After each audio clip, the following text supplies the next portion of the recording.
and welcome to Blasters and Boomsticks. We host Dan and Grant. Today we're talking about Night of the Demon, or Curse of the Demon if you're in international waters.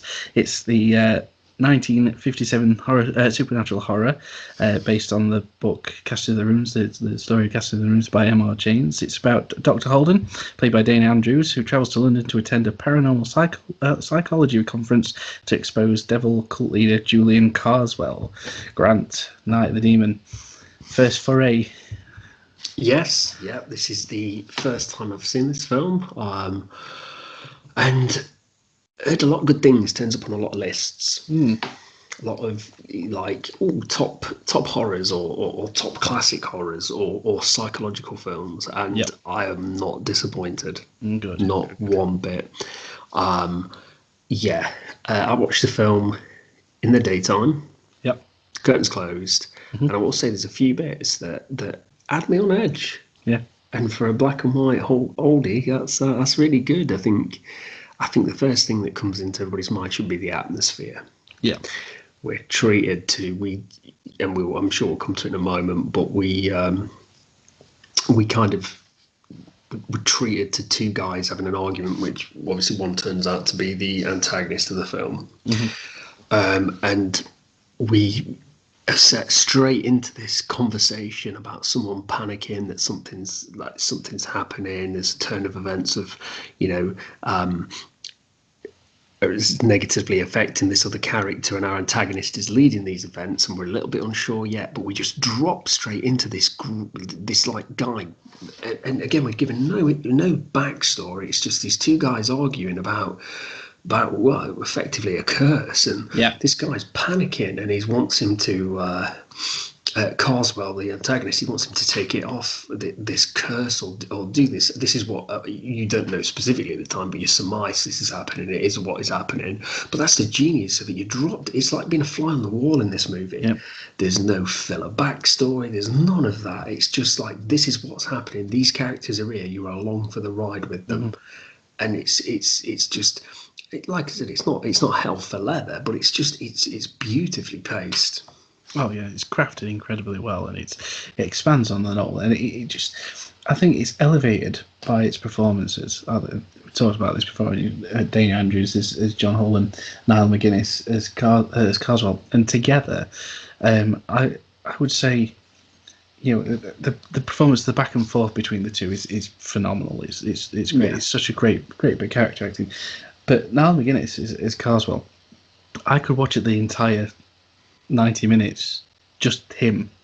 Yeah. Sort of waltzing about the screen. He's so, enigmatic. He completely has its presence, its pure presence. And you firmly believe, even though he's probably the most calmest sort of devil worshipping sorcerer that ever sort of graced the screen. Yeah. His performance is captivating. I imagine him kind of being in the same cult, as like, you can imagine him being next door neighbours, like a Vincent Price, like the friendliest cult that you could ever run into. I'm going to take your life, don't you know? Sorry to bother you. Yeah, that's it. I mean, it's the first time I introduced him. I mean, obviously it's the phone conversation between him and Holden, but then when he turns up at the library and he introduces himself. Obviously, you get this. Holden's there to basically out him. There's a fake, and obviously we get this idea that Carswell he's running a cult. There's some power to him. People are afraid of him, and the group of people want to dispel it. Parapsychologists want to dispel it, and everything. And obviously, we know that there's something not quite right. We've already seen by the opening of the film that there is more to Carswell and his powers than what the rest of the community perceive. But he's so normal, and I think that's the power in his sort of almost, I wouldn't say creepiness, because he's not a creepy character per se, but this whole point when Holden goes to visit his estate and he's holding a children's party, he's dressed as a clown doing magic shows for these kids. He's like giving something back to the community whilst also being this devil worshipping cult leader. I don't know. It's just such a weird sort of mash, but it works incredibly well. And it's almost shot sort of like a film noir. It is, yeah, Mm. absolutely. There's a lot of, I mean, like you said, Dana Andrews' character, Holden. Yeah, he does a lot of detective work for a not a detective. Yeah. Which again, it's absolutely correct. He's trying to dispel this guy and debunk all the kind of fury around him. But I think it is. I think you're right. I think everything comes down to this central kind of like belief system of these two characters. I think that's exactly what the film's strength comes from. Like, if it didn't work, the interplay, because it's not just about him. It's Carswell is not this character that's up in an ivory tower that's to be defeated at the end of the film. They're in each other's lives, and he's trying to manipulate him, and then and then you see that, well, is this really happening? Isn't really happening from Holden's perspective. Yeah. And I think from an audience perspective, we obviously see the extent of his powers, this demon. We see this thing like within 5 or 6 minutes of the movie, and then it's very well restrained after that, because I think there's only one more sighting of it, and then a near sighting. Yeah. And that does lead me to maybe one of the, like, not weak aspects of the movie, but I think it'd be interesting to see the director's original vision, as we were talking earlier about, not even showing the demon. Yes. Yeah. Or even if they settled for you kind of get some reflection or vision of it through a character's eyes as he's about to meet the demise at the end, that would have been great, because I think the film's so well done. The fact that, at the end when we see Dana Andrews, and he's speaking. I think there's a couple of officers and stuff around, and it's on a train station. And this, I don't want to ruin it, because I think people just need to watch it. But a character says a line to him where it says, "Oh, don't! It's best not to know." Yeah. And I think for me that summed up the film. Yeah. Like, I like that the character probably by the end was skeptic turned believer, but he never met that full. He was never begging for his life, was he, or anything like that.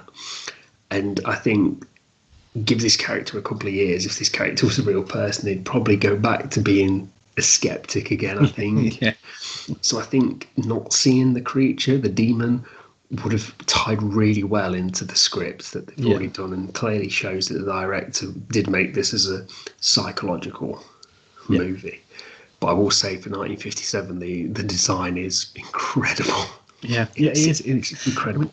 It is. You get this sort of the distant shot of it sort of coming through the tree. You get it's like unfurling smoke and mist. Yes. With this sort of creepy little sort of noise effect behind it, which appears sort of before you see anything, which is great, because later on, when they don't show anything fully, they just rely on that sound effect to let you know that the presence is there, and then when you see it fully fledged, sort of coming through the trees, with its wings sort of flailing and everything. It's so well realised. I know they wanted Ray Harryhausen to do it originally. Yeah. He was busy making something else. But the close up on the demon as well. And again, people have argued this. They've argued the toss about this for the last getting on for 65 years. That they should have seen it, shouldn't they? But I'm kind of glad that they did, in the way that we could see just how technically, impressive this thing was for the time, and that they were willing to go full out, and at a time when censorship was rife, and things used to get X certificates just by having a bit of ankle and stuff like that. That they went all out to show this thing and think, if we're going to do it, let's do it. Let's do it properly. Yeah, absolutely. And I think as well, you'll always, again, it's a common theme that runs throughout our horror reviews and episodes. But again, yes, by today's standards, it doesn't match up or anything, but you get that unnerving quality when it starts to appear, like it doesn't belong here. Yes. Yeah. And I think that's what adds to the charm of it. And this is always my argument against computer effects, and where as possible more practical in-house camera effects where just even if something's seems fake, rubbery, not real, miniature, oversized, it's still tangible. Yeah. And I, and I just think to some of the I thought this today. Two films that are wildly different, but I'm more inclined to be in the moment of watching this movie when we see this demon than I am when Will Smith is sat around 100 crash test dummies in I Am Legend. Yeah. The money is astronomical in difference, and the quality is undeniably poorer for it, in my opinion. I think it just goes to show you. I suppose it's probably past our review of this film anyway.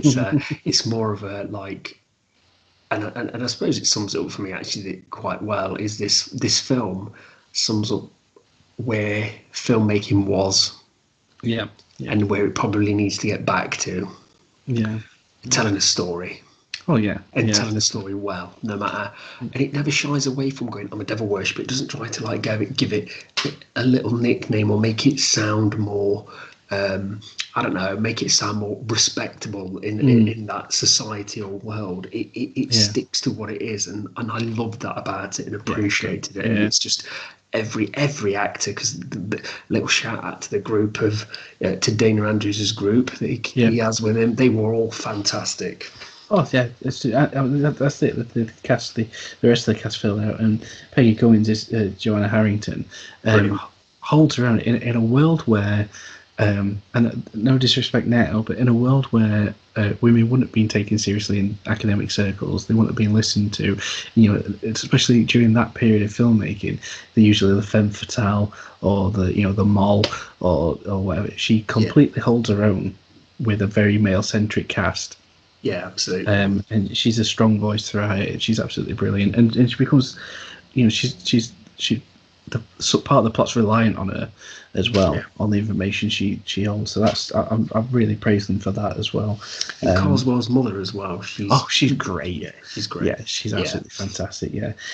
Just so is there a favourite moment in it? Is there something you pick up that you think? There's two little moments. One was the one where at the party he decides to make it a little bit windier, shall we say, tries to control the weather. Yeah.